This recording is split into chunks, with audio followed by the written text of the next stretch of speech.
Ayaw nyo lang maayos sa tulog tuwing tag-ulan. Huwag nyo itong gagawin.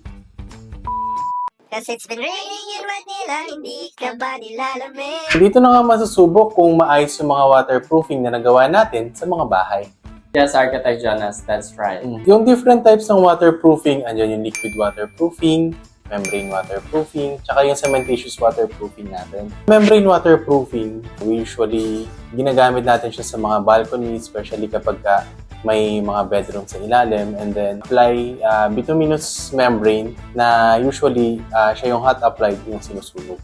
Oh, I see. Is it something that we use po ba sa Project Serene? Like, area po ng planters and balcony.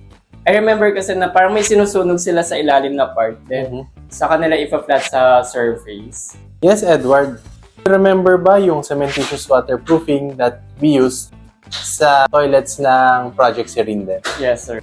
Sobrang napaka-importante po pala talaga, sir, ng waterproofing like this because it can last you ng pagod. You don't want to experience yung tulo sa ceiling. Magle-less din tayo ng cost when it comes to ng damages ng appliances and also furniture. Imagine sleeping like a baby during rainy nights without worrying about mga tulo, leaks.